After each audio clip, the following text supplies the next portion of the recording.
Hai ladies, rahim adalah bagian tubuh yang hanya dimiliki wanita. Bagian tersebut untuk menerima pembuahan ketika sperma dan ovum bertemu. Walaupun begitu, bukan tidak mungkin rahim mengalami suatu gangguan, seperti kista atau miom. Nah, sayangnya kebanyakan mereka yang menderita kista atau miom tidak merasakan gejala yang signifikan. Namun jika ukuran kista atau miom mulai membesar, maka akan ada gejala-gejala tertentu yang dapat dirasakan oleh penderitanya. Dan sekitar 75% wanita akan mengalami kondisi ini pada saat tertentu. Dan biasanya kista atau miom muncul pada usia produktif, mulai dari 16 tahun hingga 50 tahun. Ya, pemirsa Hidup Sehat masih kembali bersama saya Dr. Tika Asya, dan kali ini kita akan membahas satu topik seperti yang sudah dibahas di VT tadi, yaitu tentang tumor-tumor jinak yang sering terjadi pada organ reproduksi wanita, yaitu miom dan kista. Tapi masih banyak nih mungkin pemirsa Hidup Sehat TV One yang belum tahu tentang gejalanya atau perbedaannya seperti apa. Oleh karena itu kita sudah kedatangan narasumber kita, Dr. Muhammad Yusuf, spesialis OB/GYN. Halo dokter. Halo dok, apa kabar? Oke. Ya, Dokter Haikal, Dokter Tika. Dokter, ini kita tadi sudah lihat ya satu liputan tentang mioma dan kista. Kita langsung menuju fakta atau mitos yang pertama nih dok. Wanita rentan mengidap penyakit miom dan kista. Fakta atau mitos? Fakta. Oke. Bagaimana dok? Kenapa dok? Kenapa? Karena perempuan itu kan memiliki organ rahim dan organ indung telur. Di mana kondisi miom dan kista ini memang paling banyak pada kondisi organ ini gitu. Nggak mungkin laki-laki memiliki organ rahim dan indung telur gitu. Jadi itu faktanya. Oke, baik. Nah, dok, seberapa rentankah wanita akan mengidap penyakit miom dan kista ini, dok? Kalau misalkan kita lihat dari populasi itu, kita lihat dari penelitian ya, itu hampir 77% sampai 80% in a lifetime. Setiap perempuan punya potensi untuk mengidap kista atau mengidap mioma uteri tadi. Tapi nanti kita akan bahas tuh, kista yang seperti apa atau miom yang seperti apa gitu. Kenapa? Karena terkait dengan masalah kista tadi, itu terkait dengan siklus menstruasi. Siklus menstruasi gitu.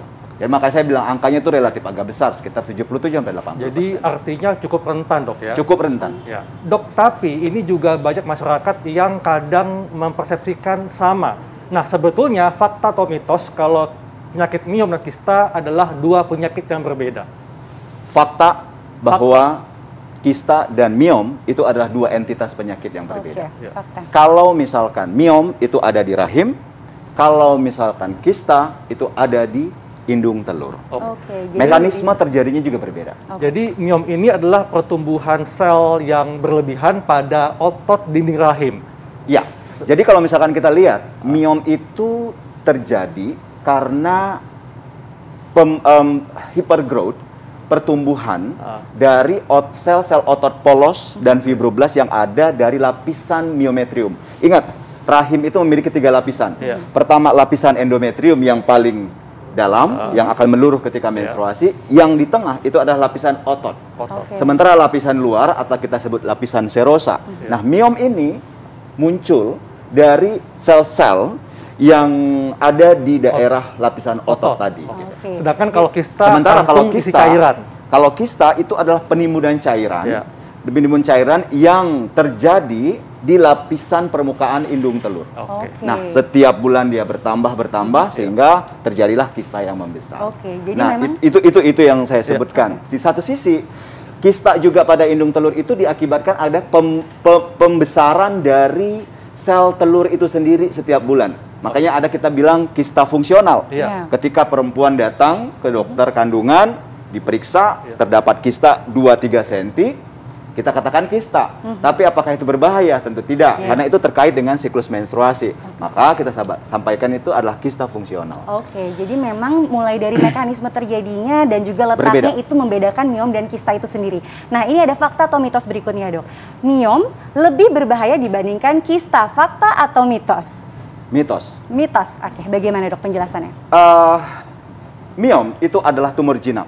Jadi non-cancerous monoclonal tumor, ya, yang terjadi dari yang terdapat di lapisan otot rahim.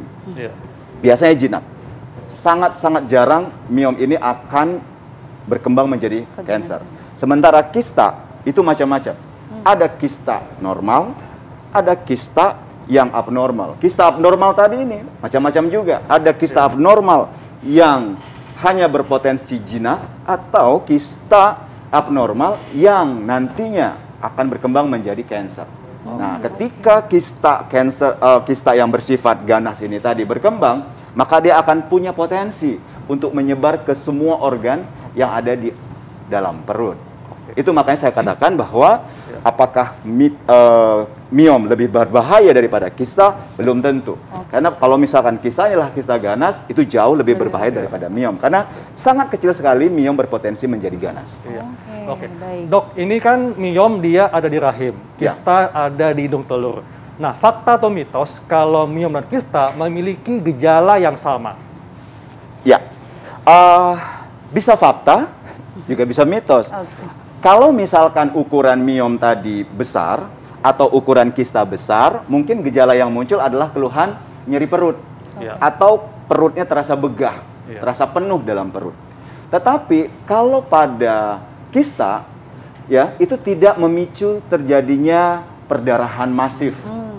Tetapi pada miom tergantung lokasinya. Kalau misalkan dia terdapat di area dinding rahim yang hampir berbatasan dengan dinding rahim paling dalam, itu akan memicu perdarahan terutama pada saat menstruasi. Sehingga volumenya itu akan jauh lebih besar. Apa yang terjadi kalau misalkan volume darah menstruasi yang lebih besar tadi, maka perempuan tersebut akan mudah untuk terjadi anemia. Ketika orang mengalami anemia, dia akan mengeluhkan lemah, letih, gitu ya. Produktivitasnya juga akan jauh berkurang, gitu. Itulah yang saya sampaikan. Kenapa dia bisa dikatakan mitos, gitu. Jadi itu. Jadi keluhannya tergantung. Keluhannya tergantung, tidak selalu sama. Oke, dokter. Tadi dokter sempat bilang beberapa efek yang bisa timbul untuk gangguan secara keseluruhan ya, mungkin seperti anemia tadi. Nah, tapi untuk wanita-wanita produktif yang mungkin terkena miom atau kista, apakah bisa mengalami gangguan juga untuk bagian reproduksinya? Betul sekali. Kalau misalkan miom tersebut terletak di area yang mengganggu implantasi dari embrio, mungkin risiko dia untuk memiliki keturunan itu akan lebih kecil. Karena apa? Akan terjadi peluruhan. Ketika terjadi pertemuan antara sel sperma dengan sel telur, kemudian diimplantasi di rongga endometrium, akibat adanya miom, ini nggak nempel, perekatnya kurang. Ya kan? Nah, akibatnya akan terjadi gangguan infertilitas. Sementara kista, pada kondisi jenis tertentu seperti kista coklat, let's say, kista endometriosis, ini juga merupakan faktor pencetus terjadinya infertilitas. Kenapa? Karena pada kondisi seperti ini akan terjadi abnormal anatomi. Jadi akan membuat sistem anatomi itu menjadi tidak normal kembali gitu. Akibat apa? Akibat peradangan, akibat perlekatan, sehingga akan sulit untuk pertemuan terjadi antara sperma dengan sel telur. Jadi sangat berhubungan juga ya. Dan tentunya ini topik yang sangat menarik, apalagi ini penting untuk para wanita. Dan sesaat lagi kita akan bahas nih apa saja penyebabnya. Makanya tetap di Hidup Sehat. Ya, pemirsa, kita masih membahas tentang miom dan kista, dua penyakit yang sering dialami oleh perempuan. Apa penyebabnya? Dok, ini ada fakta mitos yang mengatakan bahwa miom dan kista disebabkan karena kebiasaan pola makan yang tidak sehat. Misalnya mengkonsumsi makanan cepat saji atau junk food. Ini fakta atau mitos, Dok? Fakta. Fakta. Kenapa saya katakan fakta? Karena makanan-makanan cepat saji ini itu akan memicu obesitas. Terkait dengan kejadian miom dan kista tadi, itu relate dengan keseimbangan hormonal, ketidakseimbangan hormonal. Jadi mereka-mereka yang obesitas, ketidakseimbangan hormonnya akan semakin tinggi dan akan memicu terjadinya pertumbuhan miom dan kista tadi gitu. Itu salah satu. Jadi artinya resiko akan lebih tinggi, Dok. Resiko akan lebih tinggi. Baik. Nah, Dok, mungkin ini sudah ada beberapa pemirsa Hidup Sehat Tifon juga yang mengalaminya. Mungkin bisa juga diberikan tips untuk pencegahan nih, Dok, agar tidak terkena miom dan kista. Ya. Tips saya untuk teman-teman di Hidup Sehat TV One, untuk mencegahnya adalah yang pertama, cek kesehatan rutin dulu. Pertama itu. Yang kedua, memaintain berat badan agar tidak terjadi ketidakseimbangan hormonal tadi. Nah, yang ketiga, ketika memiliki keluhan perut membesar atau haid yang terlampau banyak, pastikan Anda pergi ke dokter untuk memeriksakan apa yang menjadi penyebab itu semua gitu. Itu mungkin. Itu sebenarnya tiga hal simpel tapi yang bisa dilakukan untuk mencegah miom dan kista. Tapi jika untuk pemirsa yang mungkin sudah terkena nih dok, apa yang bisa kita lakukan? Tergantung kasusnya. Kalau misalkan miom, saya katakan apabila dia tidak memiliki keluhan, biasanya lokasinya ada di lapisan myometrium. Dengan yang tidak memiliki keluhan seperti ini, ya kita observasi saja. Tetapi kalau misalkan dia sudah ada keluhan seperti nyeri perut terasa begah, kemudian volume haid yang banyak, mungkin operasi menjadi pilihan untuk itu. Gitu. Jadi memang check up rutin. Betul. Dan juga sudah ada gejala, langsung hubungi dokter terkait. Dan memang kalau misalnya perlu dioperasi, kita operasi ya dok. Tambah satu lagi, baik. Maintain berat badan. Maintain berat badan itu. Berat badan ideal itu kunci sehat. Itu kunci paling luar biasa untuk tetap kita jaga kesehatan. Ya dok, ini ada pertanyaan dok ya, yang mungkin cukup sering ditanyakan oleh perempuan, wanita. Kalau gangguan haid, apakah ini bisa menjadi indikator dari adanya miom atau kista? Kalau gangguan haid, apakah itu menjadi indikator adanya miom dan kista? Belum tentu juga gitu. Karena gangguan haid itu banyak problem, banyak penyebab gitu ya. Jadi tapi untuk memastikan apakah ada miom di sana atau ada kista di sana, itu memang kita harus lakukan pemeriksaan. Kalau misalkan kita tidak melakukan pemeriksaan, kita tidak akan dapat penentunya gitu. Tidak akan dapat penyebab pastinya apa nih yang menjadikan problem itu gitu. Jadi intinya penting sekali untuk tetap jaga pola hidup sehat dan tentu harus aware dok ya apabila ada gangguan-gangguan pada saat haid dan sebagainya. Baik dok, terima kasih untuk informasinya. Terima kasih banyak dokter. Wah, nggak terasa Tika ya, kita sudah membahas semua hal ini, mulai membahas tentang masalah tulang dan juga masalah miom dan kista. Dan saatnya kami pamit undur diri. Jangan sampai lupa untuk terus menyaksikan Hidup Sehat TV One dari Senin sampai dengan Jumat jam 9 sampai dengan jam 10 pagi.